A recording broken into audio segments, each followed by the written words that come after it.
धान का सीज़न अभी शुरू हो चुका है और हरियाणा के अधिकतर हिस्से में धान की खेती की जाती है। कौन सी किस्म किस तरह से किसानों के लिए फ़ायदेमंद हो सकती है, किस तरह की किस्म से किसान ज़्यादा से ज़्यादा लाभ कमा सकते हैं, इसी को लेकर हमारे साथ जो है कृषि विशेषज्ञ हैं डॉक्टर एस पूनिया जी, उनसे बात करेंगे। क्या कुछ वो राय किसानों को देंगे कि किस किस्म का उपयोग किस तरीके से करना चाहिए। सर, किसान भाइयों राम राम। किसान भाइयों, हमारे प्रदेश में अब धान की बिजाई शुरू हो चुकी है और काफ़ी हिस्सों में अच्छी बरसात भी हो चुकी है। जैसे सिरसा, फतेहाबाद, हिसार में भी 13 तारीख से लेकर 15 तारीख तक काफ़ी 160 सेंटीमीटर के करीब बरसात हो चुकी है, 60 मिलीमीटर। तो वो भी खेत की तैयारी के लिए, जो धान के आगे उगाना है उसके लिए भी काफ़ी उत्तम है। और किसान भाइयों, हमारे यहाँ 2 तरह की खेती की हमारी यूनिवर्सिटी सिफारिश करती है धान की। एक तो सीधी बिजाई।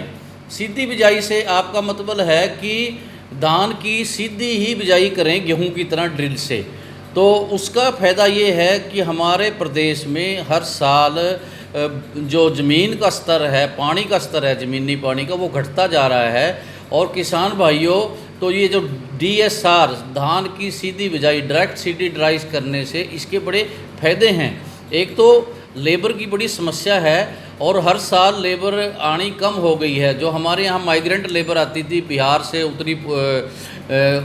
उत्तर प्रदेश से, पश्चिमी या पूर्वी उत्तर प्रदेश से, वो कम आ रही है और प्रति एकड़ कम से कम 5,000 खर्चा इसमें बचता है।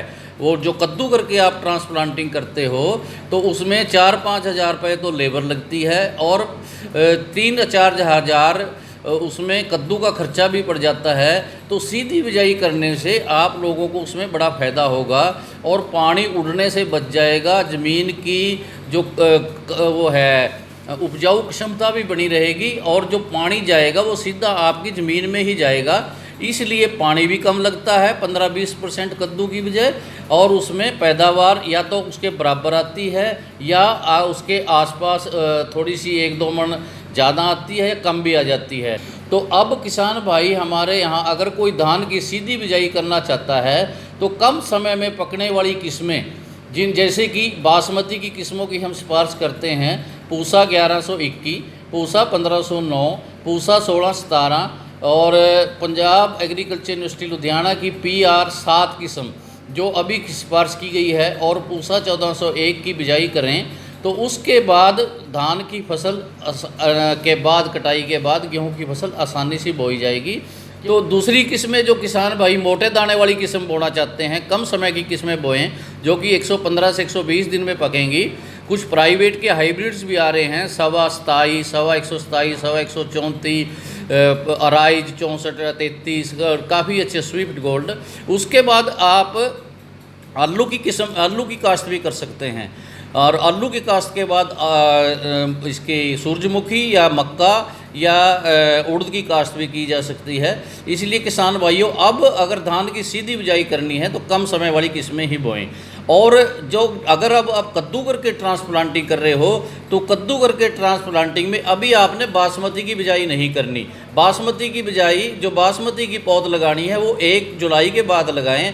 अब आप जो लंबे समय में पकने वाली किस्में हैं, जैसे PR HKR 126 है, HKR 47 है, और भी हमारे ये काफ़ी किस्में हैं, प्राइवेट के हाइब्रिड भी बोलते हैं। पूसा 44 है, पूसा डोगर पूसा, या दूसरे जो हाइब्रिड्स हैं 135-40 दिन में पकते हैं।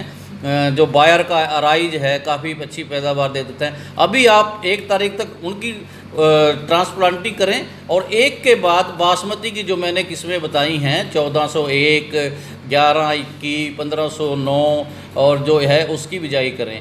और ध्यान रखें कि धान की सीधी बिजाई में कम से कम 8 किलो बीज डालना है और दोपहर को बिजाई नहीं करनी, सुबह शाम ही बिजाई करनी है। और उसके बाद शाम को खरपतवारनाशी पेंडिमिथिलिन का छिड़काव 1.25 लीटर प्रति एकड़ के हिसाब से ज़रूर करना है। तो ये मोटी मोटी बातें हैं। तो धान की सीधी बिजाई में आपने आधा बैग उसका DAP का डालना है और जिंक 10 किलो सल्फेट डालना है। उसके बाद जब 21 दिन की फसल हो जाए, अगर तर-बत्तर में आप उसकी बिजाई करते हैं, 21 दिन तक पानी की ज़रूरत नहीं पड़ती और 21 दिन के बाद पहला पानी लगाएं। 25-27 दिन के बाद उसमें खरपतवार हो जाएंगे तो नॉमनी गोल्ड, और अगर उसके अंदर चौड़ी पत्ती वाले खरपतवार भी हैं तो नॉमनी गोल्ड और उसके साथ एलमिक्स या 2,4-D का मिलाकर छिड़काव करें। अगर आपके खेत में दोनों तरह के खरपतवार हैं और 21 दिन से पहले भी आपके बरसात हो जाती है, उसके बाद घास उगना शुरू हो जाएगा, तो काउंसिल एक्टिव बायर की 90 ग्राम मात्रा प्रति एकड़ के हिसाब से हम सिफारिश करते हैं कि उसका छिड़काव करें। डॉक्टर साहब, बात की जाए तो जो है आप लोग सीधी धान की बिजाई की जो है रिकमेंडेशन किसानों को कर रहे हैं। क्या कुछ फ़र्क रहता है इन दोनों में? क्या पैदावार में भी फ़र्क आता है या फिर आगे संभालने में भी कुछ चीज़ें आती हैं? देखो, सीधी बिजाई में तो फ़ायदे ही फ़ायदे हैं अगर खरपतवार नियंत्रण अच्छा हो जाए। कई बार क्या होता है कि हम गर्मी में हम सिफारिश करते हैं यूनिवर्सिटी कि तर-बत्तर में उसकी बिजाई की जाए, तो 2 घंटे भी आपने खेत को उसकी बिजाई में वो कर दिया, लेट कर दिया, तो बत्तर सूख जाता है। इसलिए हम किसान भाइयों को कहते हैं कि सुबह शाम ही बिजाई करें और तर-बत्तर में करें। और पूरा कई बार किसान भाई हमने देखा है कि 5-5 किलो में उन्होंने अपने जो देसी मशीनें थी, DSR की मशीनें यहाँ नहीं मिली हरियाणा में इतनी, क्योंकि पंजाब में बहुत ज़्यादा डिमांड थी। पंजाब में तो पिछले साल ही 5 लाख हेक्टेयर एरिया हो गया था। दूसरा दिक्कत क्या आती है धान की सीधी बिजाई में कि बिजाई कर दी और जून के पहले पखवाड़े में बरसात आ जाती है, तो बरसात आने से वो करंट हो जाती है, तो किसान भाई उससे दुखी होकर फिर उसको नर्सरी उसके पास होती है तो वो कद्दू करके ही उसकी बिजाई कर देता है। नहीं तो धान की सीधी बिजाई में कोई दिक्कत नहीं है। और जो कद्दू करके बिजाई करते हैं उसमें क्या ध्यान रखना है कि कद्दू करने के बाद पहले 3 दिन उसमें खरपतवार नाशी का छिड़काव जरूर करना है और पानी खड़ा होना चाहिए। 4 से 5 सेंटीमीटर पानी खेत में खड़ा होगा तभी खरपतवार नाशी अच्छा काम करेगा। उसके लिए ब्यूटाक्लोर 1.25 लीटर और ऑक्सीडाइज़र जो टॉप स्टार है 50 ग्राम और प्रेटला क्लोर 750 मिलीमीटर 60 किलो रेत में मिलाकर या उसको टंकी में डालकर घोल बनाकर उसका छिड़काव कर दें खड़े खेत में, तो जो खरपतवारों को उगने ही नहीं देंगे। तो बिल्कुल हमारे साथ थे डॉक्टर SS पुनिया। इनका लंबा चौड़ा अनुभव है। हिसार HU यूनिवर्सिटी के अंदर पिछले कई सालों से ये काम कर रहे हैं फसलों को लेकर, धान को लेकर, और इनके द्वारा रिकमेंड किया गया है कि सीधी बिजाई किसान करें। उससे उनने कहीं ना कहीं खर्चा भी बचता है और पानी भी बचता है। खरपतवार की अगर समय समय पर वो संभाल करते रहेंगे तो एक अच्छी पैदावार किसान ले सकते हैं। कुलदीप सिंह, ETV भारत, हिसार।